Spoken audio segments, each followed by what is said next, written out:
ጤና ይስጥልን ክቡራትና ክቡራን፣ መካከለኛው ምስራቅን ውጥረት አስመልክቶ የወጡ ያሉ ሰበር መረጃዎችን ይዘን ቀርበናል። የአሜሪካው ፕሬዝዳንት ዶናልድ ትራምፕ ጊዜው ሳይረፍድ በማለት ለኢራን የሰጡት ቀነ ገደብ መራዘሙ ቢነገርም በሌላ በኩል ግን የእስራኤሉ ጠቅላይ ሚኒስትር ቤንያሚን ኔታንያሁ ትራምፕ ሳይቀድሙኝ በማለት የኒውክሌር ተቋማቱን ለማውደም ኦፕሬሽን ኤፒክ ፊውሪ የታወጀበትን አስቸኳይ ትዕዛዝ አስተላልፈዋል። በዝርዝሩ የማስደምጣችሁ ይሆናል።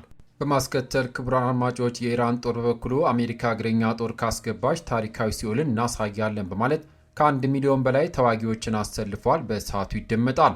እንዲሁም በአገር ውስጥ መረጃ ደግሞ መላውን ሕዝብ ያስደነገጠውና በፊንቴክ ኢንቨስትመንት ማጭበርበር ወንጀል ተጠርጥሮ ታዋቂው አርቲስት በፌዴራል ፖሊስ ቁጥጥር ስር መዋሉ አነጋጋሪ ሆኗል። በቪዲዮ መጨረሻ ላይ ዛሬ 9 ሰዓት ኢራን እገባለሁ ያሉት የአሜሪካው ፕሬዝዳንት ዶናልድ ትራምፕ አስቂኝ ምላሽና የእስራኤል ጦር ከፍተኛ የኢራን ወታደራዊ መሪዎችን ኢላማ ስላደረገበት እጅግ አስፈሪ መግለጫ ዝርዝር መረጃ እናጋራችኋለን። ቪዲዮን ላይክ በማድረግ ጀምሮ አዳዲስ መረጃ በፍጥነት ዩቲዩብ ላይ ሲለቀቅ ቀድሞ እንዲደርሰው የዩቲዩብ ቻናሌ ሰብስክራይብ በማድረግ የደውል ምልክቷን መጫን ቤተሰብ ይሁኑ። እስከ መጨረሻው አብራችሁን ቆዩ። ወደ መረጃዎቹ አልፋለሁ። አብረን እንከታተለው። በቅድሚያም የትራምፕ አዲስ የጊዜ ገደብ። ወደ መጀመሪያ መረጃችን ስናልፍ ፕሬዝዳንት ዶናልድ ትራምፕ ኢራን ላይ እሰነዝራለሁ ያሉትን የኃይል መሰረተ ልማት ጥቃት ቀነ ገደብ አራዝመዋል። ፕሬዝዳንቱ እስከ ፈረንጆቹ ሚያዝያ 6 ለ10 ቀናት ያህል ምንም አይነት ጥቃት በኢራን የኃይል መሰረተ ልማቶች ላይ አይፈጸምም ብለዋል።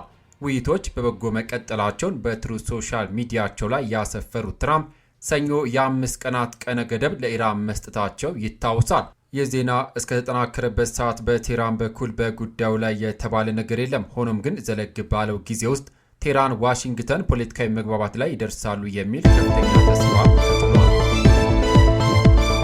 በሌላ ዜና የኔታንያሁ አስቸኳይ ትዕዛዝ። በሁለተኛው መረጃችን ደግሞ ጊዜው እያለቀ ነው ያሉት የእስራኤሉ ጠቅላይ ሚኒስትር ቤንያሚን ኔታንያሁ ፕሬዝዳንት ትራምፕ የተኩስ አቁም ስምምነቱ በግዳይ ተግባራዊ ሳያደርጉ በፊት የእስራኤል መከላከያ ኃይል አይዲኤፍ በኢራን ቀሪ የኒውክሌር ተቋማት ላይ የሚሰነዝረውን ጥቃት በአስቸኳይ እንዲያፋጥን ትዕዛዝ ሰጥተዋል። እንደ ኒውዮርክ ታይምስ ዘገባ ከሆነ የትራምፕ ድንገተኛ ስምምነት ስጋት ኔታንያሁ የኢራን የኒውክሌር ፕሮግራም በከፊል የሚያስቀጥል ስምምነት ሊፈርሙ ይችላሉ በሚል ከፍተኛ ስጋት አድሮባቸዋል። አሜሪካ በፓኪስታን በኩል ለኢራን ያቀረበችው የ15 ነጥብ የሰላም እቅድ ኢራን የበለጸገ ዩራኒየሟን አሳልፋ እንድትሰጥና የኒውክሌር ምኞቷን እንድታቆም ቢጠይቅም እስራኤል ግን ይህ በቂ አይደለም የሚል አቋሟን ይዛለች። ይሁንና ጦርነቱ 4ኛ ሳምንቱን በያዘበት በዚህ ወቅት እስራኤል በወረቀት ላይ የሚሰፍር ስምምነት የኢራን የኒውክሌር ስጋት ለዘላለም ይገታል ብላ ስለማታምን ኦፕሬሽን ኤፒክ ፊውሪ በሚል ስያሜ ጉዳዩን በጦር ሜዳ ለመጨረስ ወስናለች። ኔታንያሁ ኢራን በድጋሜ የኒውክሌር ቦምብ መስሪያ መሬት ስር መሸጊያዎችን እንድትገነባ አንፈቅድም በማለት አሁን የሚሰነዘረው ጥቃት የመጨረሻና ድልን የሚያረጋግጥ መሆን እንዳለበት አሳስበዋል። በሌላ ዜና የኢራን ማስጠንቀቂያና የአሜሪካ ዝግጅት ወደሚቀጥለው መረጃችን ስናልፍ የኢራን ወታደራዊ ምንጭ ለታስኒም የዜና ወኪል እንደተናገረው አሜሪካን በደቡባዊ ኢራን የእግረኛ ጦር ለማስገባት ፍላጎት ማሳየቷ ታሪካዊ ስህተት ነው በማለት የኢራን ወታደሮች ምድራቸውን ለሚረግጡ አሜሪካውያን ታሪካዊ ሲኦልን ለማሳየት ከፍተኛ መነሳሳት እያሳዩ ነው ብሏል።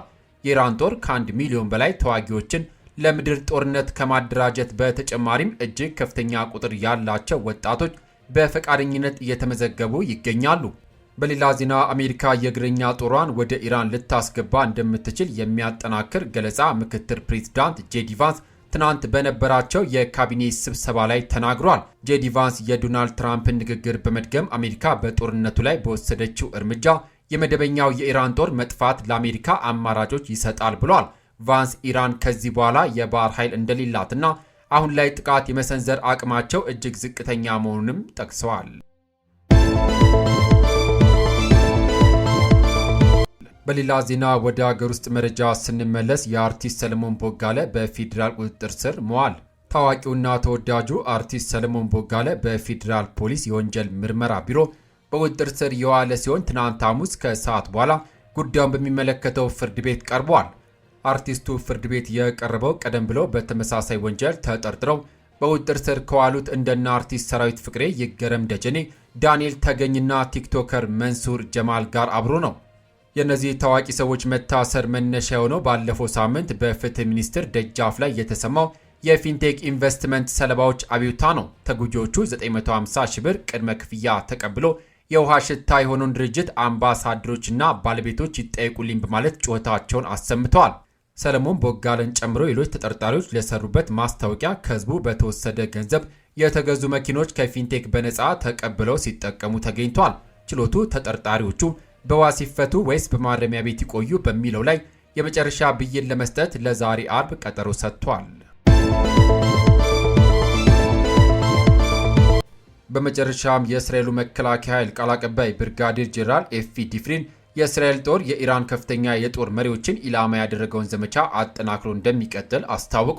ቃል አቀባዩ ይህንን ጠንካራ ማስጠንቀቂያ የሰጡት የኢራን እስላማዊ አብዮታዊ ዘብ የባህር ኃይል ዋና አዛዥ የሆኑት አሊሬዛ ታንጋስሪን በባንደር አባስ ከተማ በተፈጸመው ድንገተኛ የአየር ጥቃት ሕይወታቸው ማለፉን ተከትሎ በሰጡት ይፋዊ የቪዲዮ መግለጫ ነው። ጀነራል ዴፍሪን የጦርነቱን ቀጣይ አቅጣጫ በግልጽ ሲያስቀምጡ ይህ አይነቱ ነጠላ ሕይወት ማለፍ አይቆምም፣ እስራኤልን የሚያስፈራራ ማንኛውም አካል ማሳደዳችን እና ያለማቋረጥ መምታታችን እንቀጥላለን በማለት አስተላልፈዋል።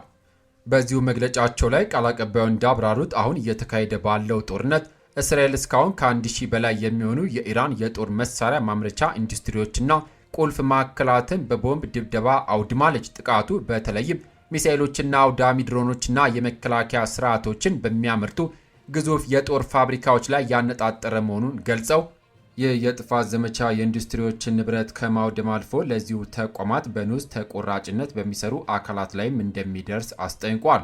ጀነራሉ በቀጣይ ቀናት ይህንን ወታደራዊ ስኬት ይበልጥ በማስፋት የደህንነት ስጋቱን ለረጅም ጊዜ ከእስራኤል እንደሚያርቁት አረጋግጧል። ይህ የእስራኤል ጦር ይፋዊ መግለጫ በተጨባጭ የሚያሳየው ቴል አቪቭ ከኢራን ጋር የገጠመችውን ጦርነት ከመደበኛ የጦር ሜዳ ውጊያ አልፋ ወደ ሙሉ የኢኮኖሚና የመሠረተ ልማት ማውደም ስትራቴጂ ማሸጋገሯን ነው። በተለይም ከፍተኛ የጦር መሪዎችን በነጠላ ማደን ላይ ማተኮሯ በኢራን ወታደራዊና ፖለቲካዊ አመራዊ ዘንድ ከፍተኛ የደህንነት ስጋት፣ እርስ በርስ መጠራጠርና የሞራል ውድቀት ለመፍጠር የታለመ ነው። በሌላ በኩል ደግሞ የጦር መሳሪያ ማምረቻዎችና አነስተኛ ንዑስ ተቋራጮችን ሳይቀር ኢላማ ማድረጓ የኢራንን የወደፊት ወታደራዊ መተካት አቅም ከመሰረቱ ለማሽመድመድና ለቀጠናው ያላትን የኃይል ሚዛን ሙሉ በሙሉ ለማዳከም የተቀየሰ የረጅም ጊዜ ወታደራዊ ስሌት መሆኑን ያመላክታል። በሌላ ዜና ነገ በ9 ሰዓት ኢራን እገባለሁ ሲሉ የአሜሪካው ፕሬዝዳንት አስቂኝ ምላሽ ሰጡ። በአሜሪካና በኢራን መካከል ለሳምንታት የዘለቀው ወታደራዊ ውጥረት ባለበት ወቅት ፕሬዝዳንት ዶናልድ ትራምፕ በትናንቱ የካቢኔ ስብሰባ ላይ የሰጡት ምላሽ ዓለምን አስገርሟል። አንዲት ጋዜጠኛ ዩራኒየምን ለመውሰድ ወደ ኢራን ይገባሉ፣ ኢራንስ እንዴት ዋስትና ይሰጣሉ ሲል ላቀረበላቸው ጥያቄ ትራምፕ በለመዱት የፌዝ ዘይቤ እንዲህ ብሏል። ልገባም ላልገባም እችላለሁ። ለምን ለዚህ ጥያቄ መልስ እሰጣለሁ? አዎ ነገ 9 ሰዓት እንገባለን። እንዴት እንዲህ አይነቱ ጥያቄ ጠይቀሽ መልስ ትጠብቂያለሽ? ይህ የትራምፕ ምላሽ ቀጥተኛ ወታደራዊ እርምጃ ከመግለጽ ይልቅ ጥያቄውን በስላቅ ለማሳለፍ የጠቀሙበት ዘዴ እንደሆነ ታይቷል። በተጨማሪም ፕሬዝዳንቱ የኢራን መንፈሳዊ መሪነት ቦታ ቀርቦላቸው ውድቅ ማድረጋቸውና የብሪታንያ የጦር መርከቦች ከአሜሪካ ጋር ሲነጻጸሩ መጫወቻ ናቸው በማለት መተቸታቸው ይታወቃል። በሌላ ዜና በኢራቅ የሚገኙ የአሜሪካ ዜጎች ሀገሪቱን ለቀው እንዲወጡ ጥሪ ቀረበ። በኢራቅ የሚገኘው ዩናይትድ ስቴትስ ኤምባሲ አዲስ የደህንነት ማስጠንቀቂያ ያወጣም ሲሆን ከኢራን ጋር ግንኙነት ያላቸው ታጣቂዎች በሰሜን የሀገሪቱ ክፍል የሚገኘውን የኩርድ ክልልን ጨምሮ በመላው ኢራቅ በአሜሪካ ዜጎችና ከዋሽንግተን ጋር በተገናኙ ኢላማዎች ላይ ሰፋ ያለ ጥቃቶችን በመሰንዘር ላይ ይገኛል። ይሁንና በኢራቅ የአየር ክልል ውስጥ የሚሳኤል ሰው አልባ አውሮፕላኖችና ሮኬቶች ስጋት በመኖሩ የአሜሪካ ዜጎች ኢራቅን ለቀው እንዲወጡና በባግዳድ ወደሚገኘው ኤምባሲ ወይም ኤርቢል ወደሚገኘው ቆንጽላ እንዳይሄዱ ኤምባሲው ጠይቋል። አየር ክልሉ ዝግ በመሆኑ ወደ ዮርዳኖስ፣ ኩዌት፣ ሳውዲ አረቢያ እንዲሁም ወደ ቱርኪ ለመሄድ የየብስ መስመሮችን እንዲጠቀሙ መክሯል። በሌላ መረጃ የመካከለኛው ምስራቅ ጦርነቶችና የክልላዊ ጦርነቶች ልዩ ባለሙያ የሆኑት ኤላጃ ማግኒር ጦርነቱ እንዲያበቃ ግልጽ አሸናፊው መወሰን አለበት ሲሉ ተናግረዋል። እስካሁን ድርድር ሊካሄድና ወደ የትኛው መፍትሄ ሊያመራ አልቻለም። ለዚህም ማሳያ ሰኔ 2025 በነበረው ግጭት ሁለቱም ወገኖች ያላሸነፉበትና ያልተሸነፉበት ነው። የቦምብ ድብደባ ነበር። እናም የስልክ ጥሪ ጦርነቱን አቁሙ ሲሉ ማግኔር ለአልጀዚራ ተናግረዋል።